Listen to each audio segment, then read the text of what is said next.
میں ہمیشہ کہتا ہوں کہ آج اس معاشرے میں جو عورت ہے، خاص کر ویسٹ میں، اس کو صرف ایک سیکس کا آبجیکٹ سمجھا جاتا ہے، کوئی ایسی چیز جس سے مرد کو اپنی طرف مائل کیا جائے، اور جتنے بھی مرد ہیں وہ ان کو دیکھیں، اپنی آنکھیں گرم کریں.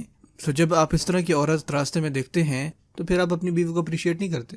آپ کے مائنڈ میں یہ آتا ہے کہ آپ نے زیادہ بہتر کوئی چیز دیکھ لی ہے، ٹھیک ہے. لیکن اللہ تعالیٰ کہتے ہیں کہ دیکھو یہ انسان اپنی نظروں کو بھی نیچے رکھو.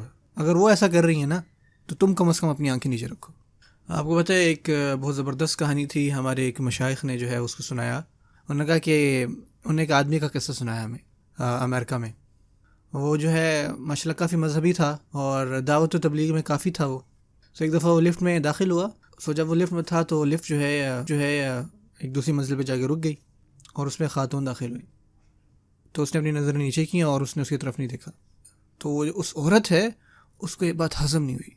اس کی زندگی میں پہلی دفعہ کوئی ایسا تھا جو اس کی طرف نہیں دیکھ رہا تھا. وہ اپنے پیر کھٹک رہی ہے، وہ آواز پیدا کرنا چاہ رہی ہے تاکہ اس کا دھیان میری طرف پڑے، اور وہ دونوں لفٹ میں اکیلے تھے. اور تو جب لفٹ رکی وہ باہر آ گیا اور وہ اوپر جانا چاہتی تھی، لیکن جیسے ہی وہ باہر نکلا وہ بھی اس کے پیچھے آ گئی باہر. اور یقین کریے سچا واقعہ ہے.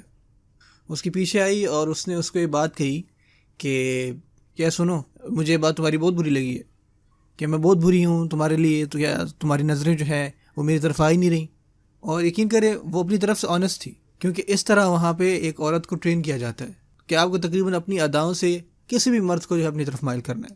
تو کیا میں ویسی ہوں کہ تم نے مجھے دیکھا ہی نہیں ہے؟ تو اس نے آگے سے جواب دیا کہ دیکھیں میری بہن، میں مسلمان ہوں، کہ میں آپ کی بہت عزت کرتا ہوں، میں نہیں چاہتا کہ میں آپ کی طرف دیکھوں کیونکہ میری بیوی ہے، اور میں یہ نہیں چاہتا کہ میں اپنے آپ کو انسلٹ کروں یا آپ کو انسلٹ کروں، کہ آپ کی طرف میں گھور کے دیکھتا رہوں. یہ اچھی بات نہیں ہے، ٹھیک ہے. اس نے بڑے پیارے انداز میں اس کو جو ہے وہی بات سمجھائی. تو آخر میں اس عورت نے سے کہا کہ آپ مجھے اپنا نمبر دیں گے پلیز. آپ سوچیں سبحان اللہ، آپ سے کوئی جو ہے آپ کا نمبر مانگے. اور رسپیکٹفلی اس آدمی نے کہا کہ ٹھیک ہے.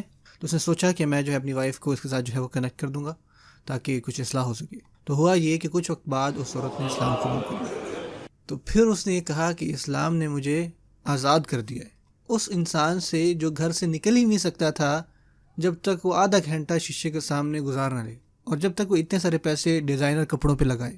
میں صرف ایک کالا برقع پہنتی ہوں اور میں باہر چلی جاتی ہوں. اور یقین کریں لازمی نہیں کہ صرف کالا ہو، لیکن جو ڈارک کلر ہیں وہ بہتر ہوتے ہیں کیونکہ یہ آپ کو زیادہ نظروں میں نہیں لاتے. سوچیں اگر آپ کے پاس ایسا عبایا ہو جو چمکتا ہوا گرین کلر ہو، ٹھیک ہے، یا اورنج کلر کا ہو، میرا نہیں خیال کہ اس کا کوئی زیادہ اثر ہوگا. Download our mobile applications or register on our official website to get access to exclusive content. Links given in description of video.